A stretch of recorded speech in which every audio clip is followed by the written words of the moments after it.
اب والدین کے ساتھ آپ نے جو بھی معاملات کرنے ہیں وہ اللہ رب العزت نے حکم دیا ہے احسان کا. کس چیز کا؟ احسان کا. اور اس آیت کریمہ میں اللہ رب العزت نے حضور کو تعلیم امت کے لیے یہ جملہ ارشاد فرمایا. اپنی عبادت کے بعد اللہ رب العزت نے حکم کیا دیا ہے والدین کے ساتھ احسان کرو. اور یاد رکھیے اللہ کے فرمان سے حضور کی سنت سے والدین کے ساتھ احسان ثابت ہے. اللہ نے تو فرما دیا، پھر حضور نے رشتوں کی قدر بتا دی جو آج ہم بھولے ہوئے ہیں. رشتوں کی قدر کیا ہے؟ اگر حضور کی ظاہری حیات مبارکہ میں جب حضور نے اعلان نبوت فرمایا، اس کے بعد اگر حضور کے حقیقی والدین حضور کے سامنے ہوتے تو پھر منظر کچھ اور ہوتا. حضور نے تو رضائی رشتوں کو بھی حقیقی رشتوں کا مقام عطا کر دیا. حضور نے فرمایا تمہارے رضائی رشتے خونی رشتوں کی طرح ہیں، رضائی رشتے تمہارے حقیقی رشتوں کی طرح ہیں. آئیے تمہارا جو رضائی باپ ہے وہ حقیقی باپ کی مانند ہے. تمہاری جو رضائی ماں ہے، دودھ پلانے والی ماں، وہ حقیقی ماں کی مانند ہے. جو رضائی بہن ہے وہ حقیقی بہن کی مانند ہے. جو رضائی بھائی ہے وہ حقیقی بھائی کی مانند ہے. اور حضور نے تو رضائی رشتوں کو حقیقی رشتوں کا مقام دے کے دکھا دیا. آئیے ایک واقعہ حضور کی سیرت نبوی سے پیش کرنا چاہتا ہوں.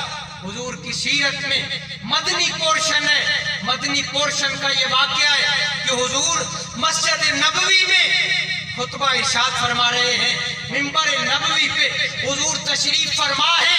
اچانک حضور کی نگاہ مسجد نبوی کے دروازے پہ جاتی ہے. کیا دیکھتے ہیں؟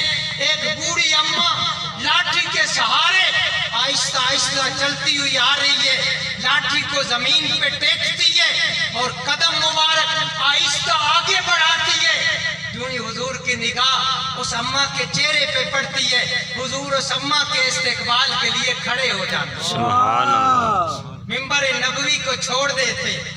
فقط منبر کو چھوڑتے نہیں، اس اماں کے استقبال کے لیے حضور نبوت والے قدموں کے ساتھ آگے چلنے لگتے ہیں. جب اس اماں کے پاس آتے ہیں، حضور اس اماں کا ہاتھ مبارک اپنے نبوت والے ہاتھوں سے تھامتے ہیں، اوپر اٹھاتے ہیں.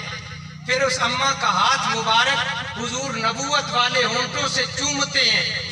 پھر اس اماں کا ہاتھ مبارک پکڑ کے حضور جس سائیڈ پہ تشریف فرما ہوتے اس سائیڈ پہ لے آتے.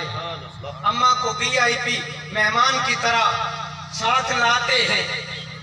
جس جگہ صحابہ کرام کا مجمع ہوتا ہے نا، وہاں عزت والی جگہ کی طرف سامنے حضور اپنی کندھا مبارک سے چادر مبارک اتارتے ہیں، اس کو پھیلاتے ہیں اور زمین پہ بچھا دیتے ہیں. پھر اس کو بچھا کر اماں کی بارگاہ میں حضور عرض کرتے ہیں کہ اماں جان یہاں آپ تشریف فرما ہو جائیں. جب وہ امی بیٹھ جاتی ہے، اب ذرا دیکھیے حضور باادب دونوں گھٹنوں پر بازانوں بیٹھ جاتے ہیں، ادب کے ساتھ اماں کے سامنے بیٹھتے ہیں. جو ہی حضور بیٹھتے ہیں اماں اپنے ہاتھ آگے کرتی ہے. سبحان.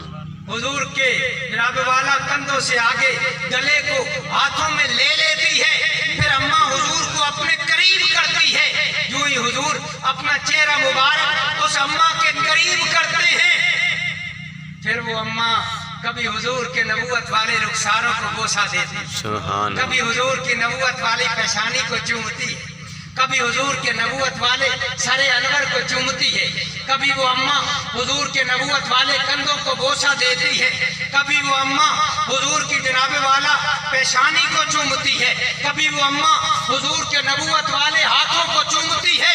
صحابہ کرام حیرت کر رہے ہیں کہ یہ اماں کون ہے جس کی تعظیم کے لیے نبیوں کا امام کھڑا ہوا۔ امیر عمر سے نہ رہا گیا، کھڑے ہو گئے، سوال کرتے ہیں حضور ایک سوال پوچھنا چاہتا ہوں۔ حضور نے فرمایا بتائیے۔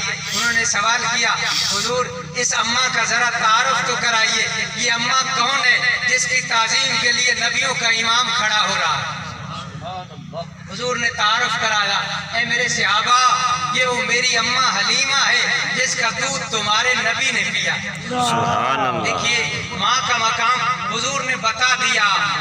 حضور نے یہ ارشاد فرمایا الجنت تحت اقدام الامہات، جنت ماؤں کے قدموں کے نیچے ہے۔ باپ کا مقام یہ ارشاد فرمایا کہ تمہارے باپ کی رضا میں اللہ کی رضا ہے، تمہارے باپ کی ناراضگی میں اللہ کی ناراضگی ہے۔ تو میرا بھائی والدین کی دنیا میں بھی خدمت کرنی چاہیے، جب دنیا سے چلے جائیں یہ بھی نبیوں کی سنت ہے۔